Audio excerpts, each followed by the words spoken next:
धनधान्य देई ही काळी आई धनधान्य देई जोडते मनाची नाती आमची माती आमची माणसं आमची माती आमची माणसं आमची माती आमची माणसं आमची माती आमची माणसं आमची माती आमची माणसं.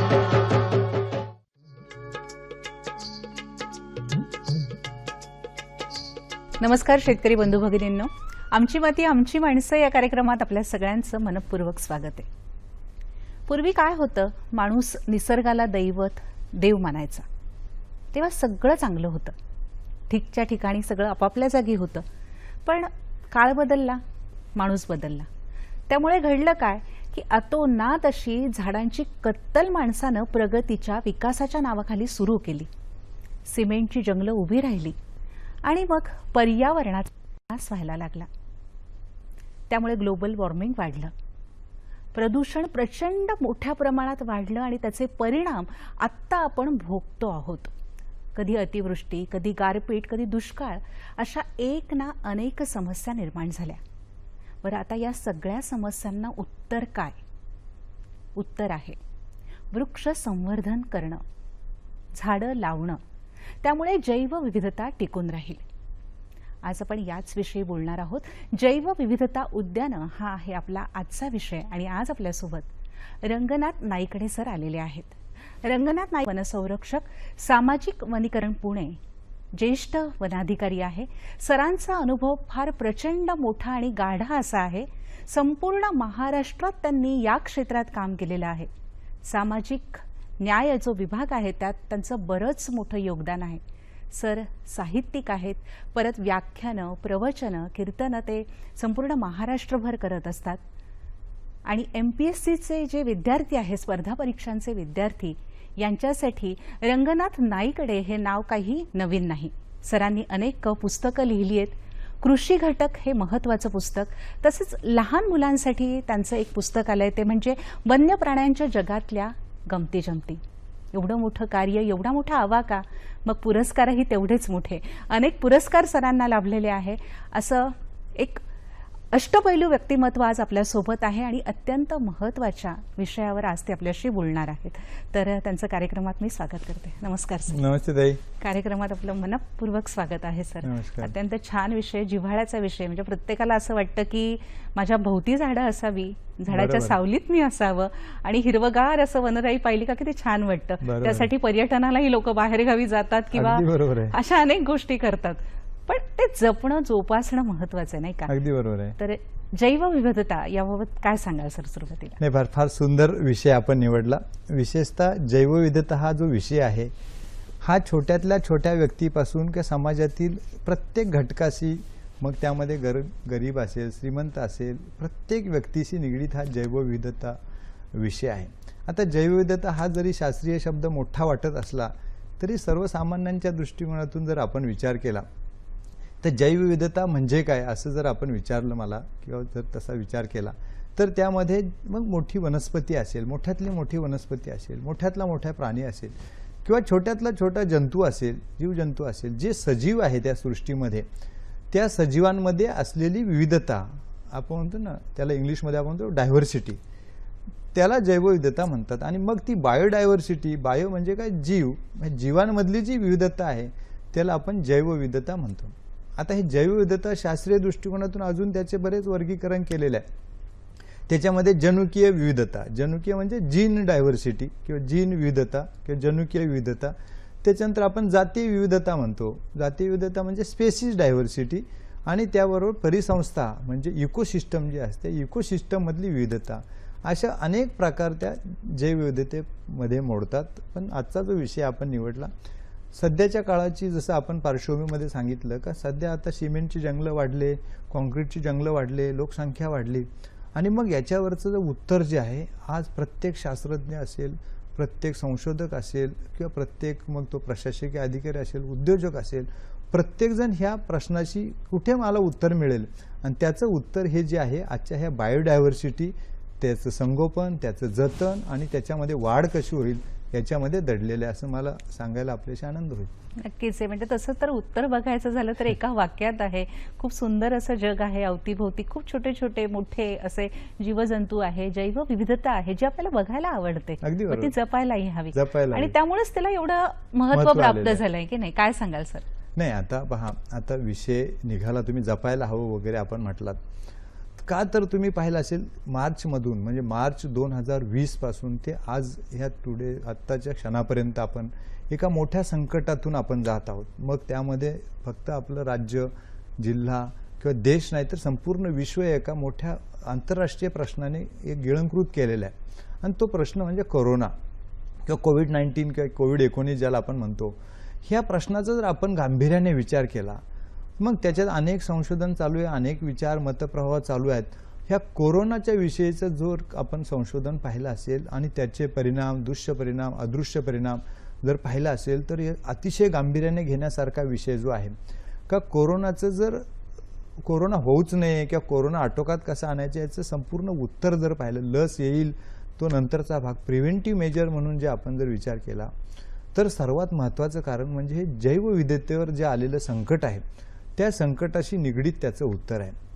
मग त्यामध्ये आपण पहा, पर्यावरण हा विषय जो आहे, आता तुम्ही जैवविविधता उद्याने आजचा विषय जो ठेवला, फक्त पर्यावरण हा जरी विषय आपण ह्या कोरोना आणि पर्यावरण जरी विषय आपण त्याचा विचार केला तर त्यामध्ये मग सामाजिक पर्यावरण असेल, भौतिक पर्यावरण असेल, तुमचं मग शास्त्रीय पर्यावरण असेल, मानसिक पर्यावरण असेल. आता कोरोनामध्येच पहा, अनेक लोकांनी आत्महत्या केल्या. कशामुळे आत्महत्या केल्या? तर भीतीपोटी आत्महत्या केल्या. म्हणजे जो मानसिक दबाव जो आहे तो आला. आता साधं उदाहरण आमच्या वन्यजीवांच्या बाबतीत आपण घेतलं असेल, अनेक प्राण्यांचा वेग हा वाघाच्या वेगापेक्षा जास्त असतो. हरणाचं उदाहरण घ्या, हरणालाच मोठं शस्त्र काय हरणाचं, तर तो वेगवान धावते.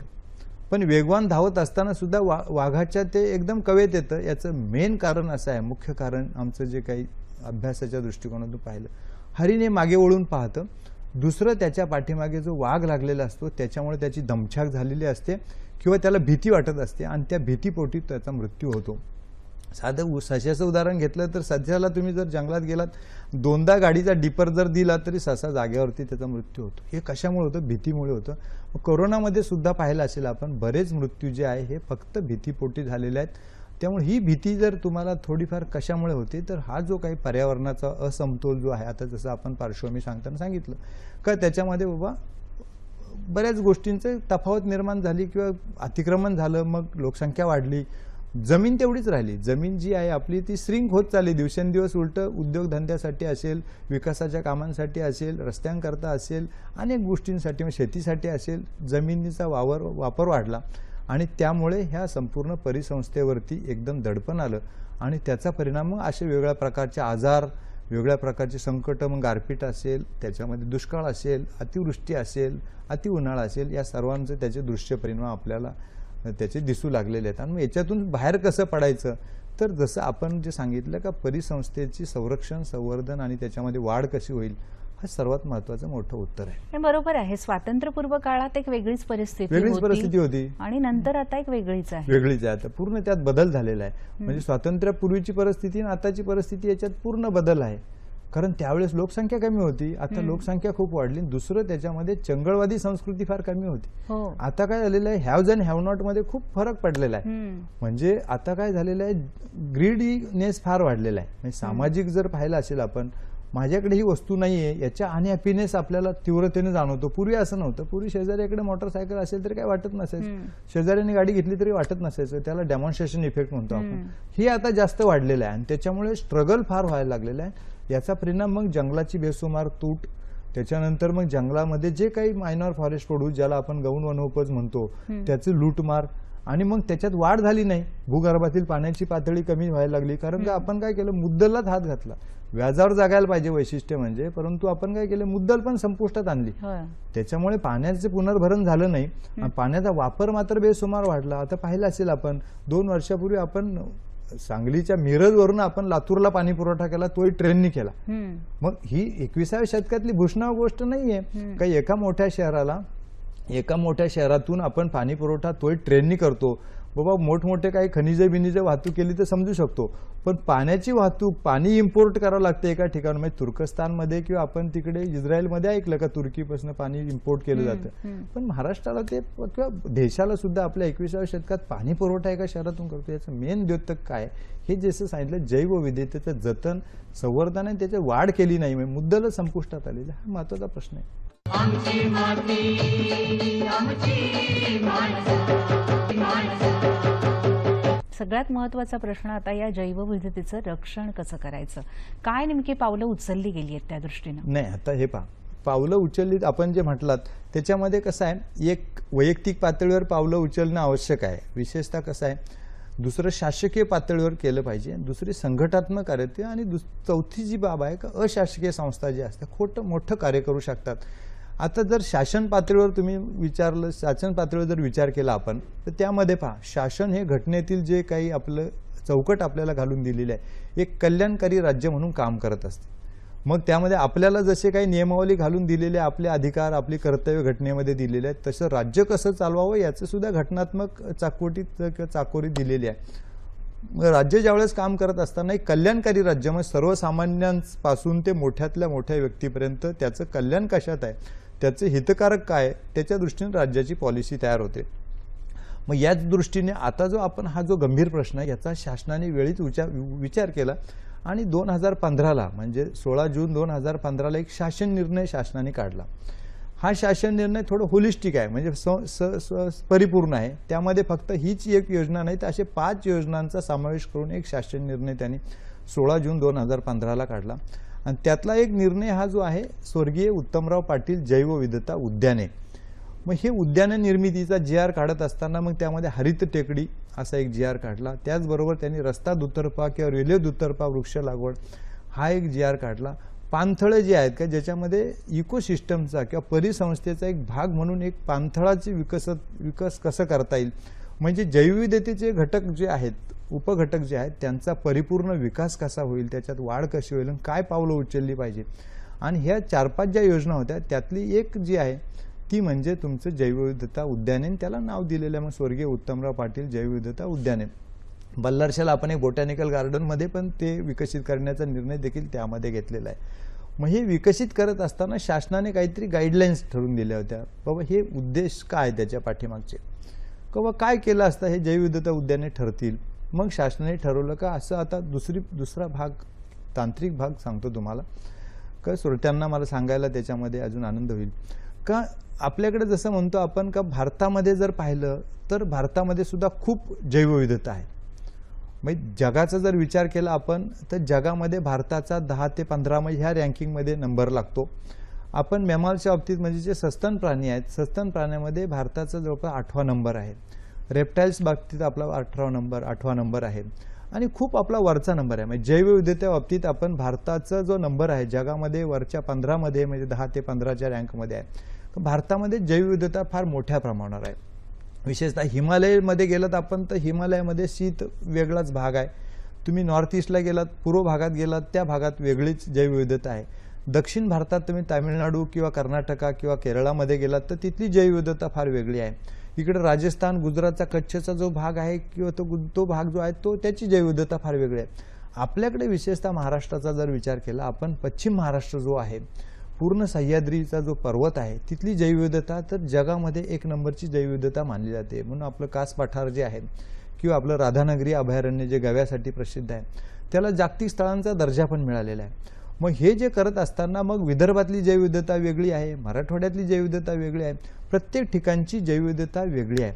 मग हे पाहत असताना मग राज्यांनी ज्यावेळेस ही योजना काढली 2015ला, मग प्रत्येक ठिकाणची जैवविविधता वेगळी आहे, मग तिथे काहीतरी करावं म्हणून जिल्ह्याला सर्वसामान्य नागरिक, एखादा श्रीमंत कोकणातून गडचिरोली जाऊ शकतो किंवा गोंदियाला जाऊ शकतो किंवा भंडाऱ्याला जाऊ शकतो, परंतु तिथला एखादा गरीब आदिवासी किंवा एखादा मध्यमवर्गीय तो कोकणात येऊ शकत नाही.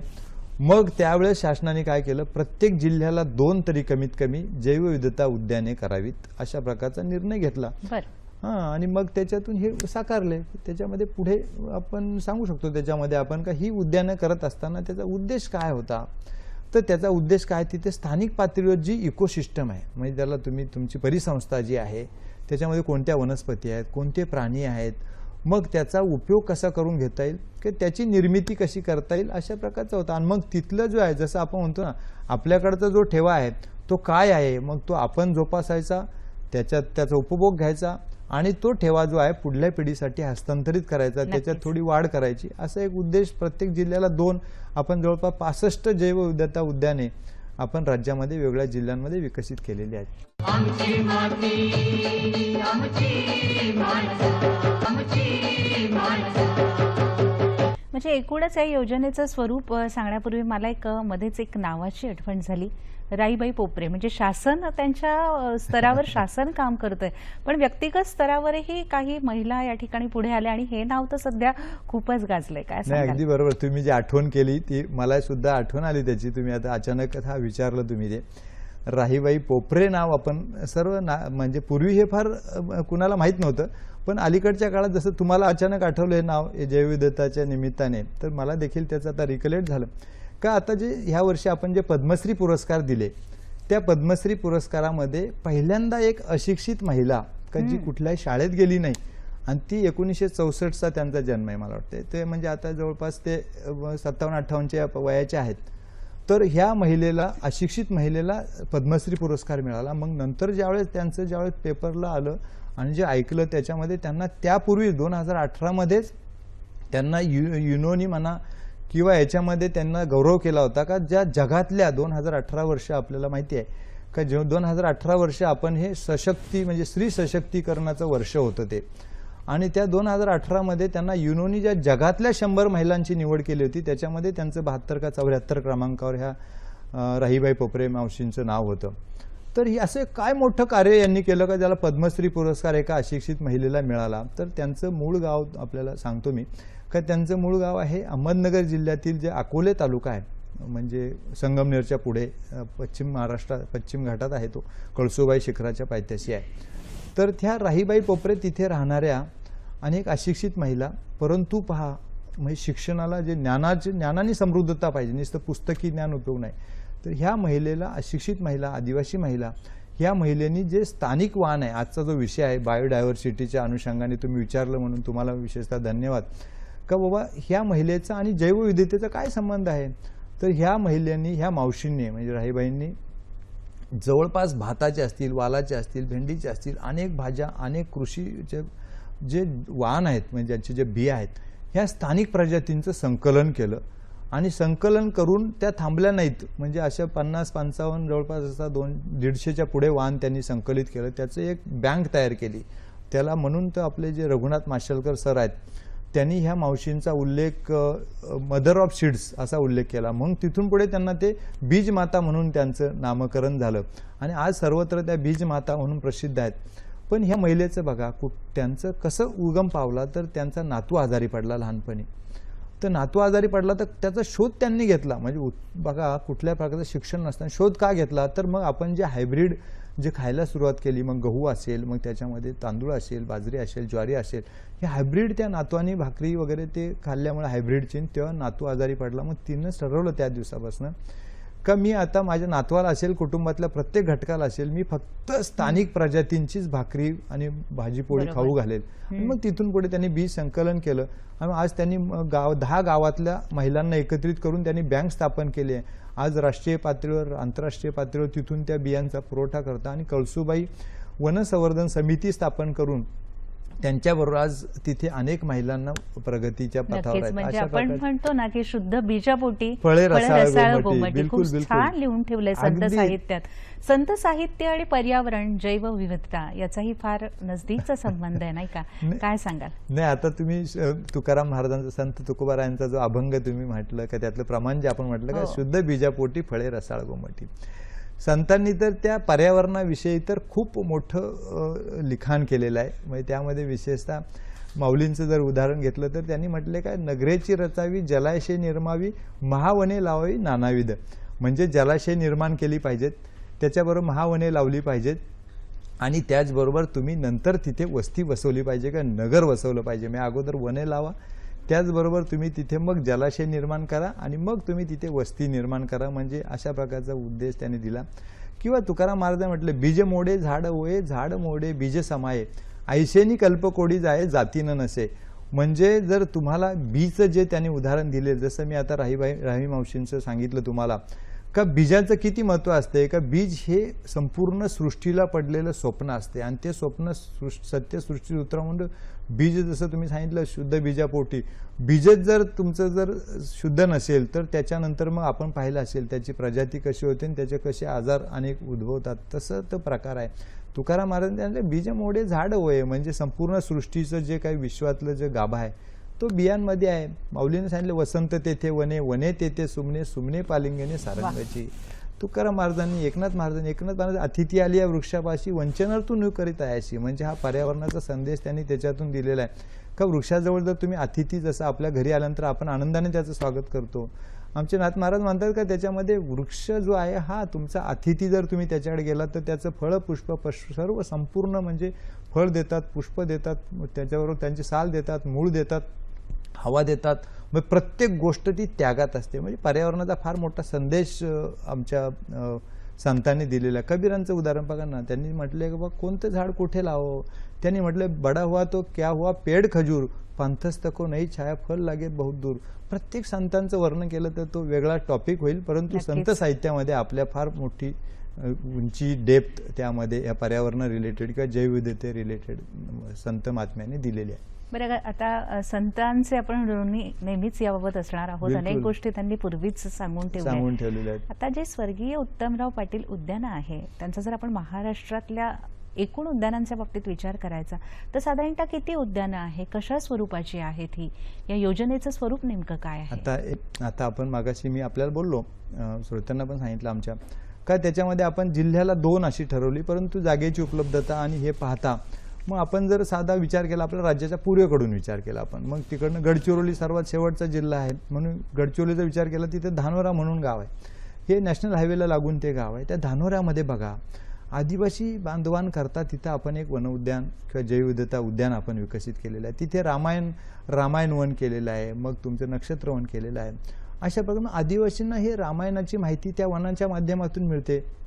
मग विचार करा अशा प्रकारचे त्याचं महत्त्व आहे. म्हणजे गडचिरोलीसारख्या जिल्ह्यात जरी निसर्ग संपदा असली, बांबू आहे, तिथे अनेक प्रजाती आहेत, 70% भागावर भूभागावर जंगल आहे गडचिरोलीमध्ये, असं असलं तरी या आदिवासी बांधवांना तिथे आपल्या संस्कृतीची ओळख व्हावी का त्यांच्या संस्कृतीत निगडीत आता शबरी आदिवासीच होती, मग त्यांची ओळख व्हावी म्हणून रामायणातले जे वृक्ष होते का रामायण वृक्ष, तसं रामायण वन तिथे तयार केलेलं आहे. पुढे तुम्ही चंद्रपूरला आलं तर चंद्रपूरला आपलं एक आता वन अकॅडमी म्हणजे मोठी प्रशिक्षण संस्था स्थापन केलेली आहे. जैवविविधता उद्यान स्थापन करत असताना तिचं स्थान, तिचा उपयोगिता अशा प्रकारचे सर्व विचार घेऊन आपण ते एकत्रित केलेले आहेत. मग सपोज चंद्रपूरला आपण एक मोठी अकॅडमी आहे, मग तिथं आंतरराष्ट्रीय पातळीवरची का राष्ट्रीय पातळीवरची अकॅडमी ज्यावेळेस आपण निर्माण केलेली आहे, मग त्याला लागूनच मग हे जैवविविधता उद्यान आपण त्याच जागेवरती तिथं केलेलं आहे का जे प्रशिक्षणार्थी येतील भारतातून वेगवेगळ्या ठिकाणाहून त्यांना ते पाहायला मिळावं. मग तिथली इकोसिस्टम, गवत कुरणे विकास, मग वेगळ्या प्रजाती, औषधी वनस्पती, मग त्याचे सर्व प्रकारचे पाहायला मिळावं अशा प्रकारचा उद्देश आहे. पुढे तुम्ही नागपूरला आलात तर नागपूरला वेण्णा म्हणून ठिकाण आहे, तिथे आपण एक जैवविविधता उद्यान स्थापन केलेलं आहे. वेण्णाचं तुम्हाला वैशिष्ट्य सांगतो, त्या वैशिष्ट्य म्हणजे प्रत्येकाची थीम वेगळी आहे. वेण्णामध्ये काय केलं त्यांनी का बाबा तिथे आपण एक माणसाची शरीराची आकृती कृत्रिम तयार केली, म्हणजे त्याचे बॉडी पार्ट्स म्हणजे त्याचे हात पाय वगैरे, गुडघे वगैरे, डोकं वगैरे, डोळे वगैरे, कान सर्वच असे त्याची स्ट्रक्चर उभं केलं आणि कोणत्या बॉडी पार्टला कोणतं औषध, आयुर्वेदिक औषध उपयुक्त आहे ते तिथे वृक्ष लागवड केलेली आहे आणि त्या बॉडी पार्टच्या तिथे समोर त्याचं ते वर्णन केलेलं आहे. अशा प्रकारचं तिथे आहे. मग गोंदियाला जैवविविधता उद्यान आहे, आमच्याकडे मग भंडाऱ्याला जैवविविधता उद्यान आहे. मग तुम्ही वर्ध्याला आलात तर वर्ध्यामध्ये MIDC आहे. MIDC मग औद्योगिक संस्थेशी निगडीत किंवा तिथल्या जागेवरती संरक्षण मिळवून तिथे एक वन उद्यान आपण विकसित केलेलं आहे. पुढे तुम्ही अमरावतीला आलात तर अमरावतीला आपण तुकडोजी महाराजांच्या नावाने आपण काही वन उद्यान विकसित केलेले आहेत. किंवा दुसरं त्याच्यामध्ये इवन याच्यामध्ये गडचिरोलीला विचार केला तर आपण जिथे तुकडोजी महाराज किंवा इवन चंद्रपूरमध्ये जिथे तुकडोजी महाराजांचं वास्तव्य होतं तिथे आपण एक वन उद्यान विकसित केलेलं आहे. म्हणजे प्रत्येकाला काहीतरी धार्मिक अधिष्ठान असेल, काहीतरी शास्त्रीय दृष्टिकोन असेल, काहीतरी त्याचं बाबा शिक्षणाच्या दृष्टिकोनातून असेल, हो. अशा प्रकारचा उद्देश डोळ्यासमोर ठेवून आपण ते वने विकसित केलेलं याचा आहे. विभागाला आणि समाजाला काय फायदा, थोडक्यात काय सांगाल? नाही विभागाला तर फायदा आहेच आहे. विभागाचं तसं आमचं कार्य कसं असते, जे जे आपणाशी ठावे ते दुसऱ्याशी शिकवावे तसं आहे. म्हणजे समाजाला काय उपयोगी आहे त्याचा विचार विभाग करत असतो. विभागाच्या दृष्टीनं हा आमच्या शिरपेच्यातला एक तुरा आहे. कारण का आता पश्चिम महाराष्ट्रात तुम्ही पाहिलं असेल, महाबळेश्वर सारखं ठिकाण आहे ज्याला आपण म्हणतो का बाबा थंड हवेचं ठिकाण. महाबळेश्वरला आपण एक ऑर्किड उद्यान विकसित केलेलं आहे, जैवविविधता उद्यान. का लोकांना, सर्वसामान्य माणसाला हिरडा, बेळा, आवळा ही वनस्पती माहिती आहेत, पण ऑर्किड निसर्गता पाहायला मिळत नाही. मग महाबळेश्वरला आपण ऑर्किड वन उद्यान, तिथं जैवविविधता उद्यान, आपण कधी महाबळेश्वरला गेला असाल तर आपल्याला लक्षात येईल तिथं जर ते आपलं भिलार गाव जे आहे पुस्तकांचं गाव, त्यालाच लागून ते जैवविविधता उद्यान आहे. मग आता कोल्हापूरमध्ये आपण अंबामातेचं दर्शन घेतलं, पन्हाळा किल्ला पाहिला किंवा ज्योतिबाचं दर्शन घेतलं, मग चौथं काय तर चौथं त्याच दर्जाचं आपण कागलला एक जैवविविधता उद्यान विकसित केलेलं आहे. त्याचबरोबर पेठ वडगाव जे शाहू महाराजांच्या काळापासून तिथे एक मोठा तलाव आहे, त्या तलावाच्या किनारी आपण एक वन उद्यान विकसित केलेलं आहे. पुण्यामध्ये आपण एक रामलिंग ठिकाण आहे शिरूर तालुक्यामध्ये, तिथं आपण एक वन उद्यान फारच म्हणजे ठिकठिकाणी ठिकठिकाणी. सगळीकडे उद्यानं विखुरली गेली असं म्हणायला हरकत इव्हन नाही. वणीला देवी आहे ना, देवीच्या तिथे जवळ आपण एक वन उद्यान विकसित केलेलं आहे. म्हणजे राज्याचं सर्व, इव्हन कोकणात आपण मुळदे म्हणून गाव आहे तिथे विकसित केलेलं आहे. रत्नागिरीमध्ये आपण गुहागरला विकसित केलेलं आहे, ठाण्यामध्ये केलेलं आहे. म्हणजे प्रत्येक ठिकाणी एक एक वैशिष्ट्यपूर्ण केलेलं आहे. जैवविविधता रक्षणासाठी जाता जाता काय संदेश द्याल? अच्छा, नाही जैवविविधता उद्यान किंवा जैवविविधतेवर सर्वसाधारण जर विचार केला आपण, घटनेमध्ये आपण कलम 51 आणि 41 हे 2 कलम दिलेले आहेत. हा जो काही जैवविविधतेचा ठेवा आहे, मग त्यात प्राणी, वनस्पती वगैरे जीवजंतू असतील, हा ठेवा त्याचा उपभोग आपण घ्यायचा, त्याच्यामध्ये वाढ करायची आणि पुढल्या पिढीसाठी हा ठेवा सुरक्षितपणे त्यांच्याकडे हस्तांतरित करावा, असे प्रत्येक नागरिकाचं कर्तव्य आहे. घटनेने घालून दिलेलं आहे. त्याचं फक्त आपल्याला विस्मरण झालेलं आहे, ते स्मरण आपण ठेवावं आणि हा निसर्गाचा ठेवा जो आहे तो वाढवावा आणि तो पुढल्या पिढीसाठी हस्तांतरित करावा, अशा प्रकारची विनंती आहे. नक्कीच आज आपण खूप छान पद्धतीने आमच्या प्रेक्षकांना समजून सांगितलं, त्याबद्दल मी आपले मनपूर्वक आभार मानते. धन्यवाद सर, धन्यवाद. आणि प्रेक्षक हो, ही जैवविविधता जपा, रक्षण करा, त्याला वृद्धी द्या, वाढवा, एवढंच आजच्या कार्यक्रमातनं सांगणं आहे. आणि कृषीविषयक आमचा जो हा कार्यक्रम आहे तो आपल्याला कसा वाटतोय, काही प्रश्न आहे का आपल्या मनात, काही शंका आहेत का, तर काही प्रतिक्रिया आहेत का, तर हे सगळं आम्हाला आपण आता व्हॉट्सॲपद्वारे विचारू शकतात. आणि हा तंत्रज्ञानावर आधारितच एकूण हा कार्यक्रम आहे, त्यामध्ये आपल्याला काही बदल हवेत का हे सगळं कळवा. अगदी सोपं आहे, व्हॉट्सॲपवर आपण कळवायचं आहे. त्यासाठी आमचा व्हॉट्सॲप नंबर लिहून घ्या, 9969023081. आणि ईमेलही आपण करू शकतात. ईमेल ID आमचा आहे ddmumbaikrishi@gmail.com. आणि हो, आपलं नाव आणि पत्ता टाकायला मात्र विसरू नका. आजच्या कार्यक्रमातनं निरोप घेतो आहोत. आपल्या पर्यावरणाची काळजी घ्या, आरोग्याची काळजी घ्या. आजच्या कार्यक्रमातनं निरोप द्या. नमस्कार.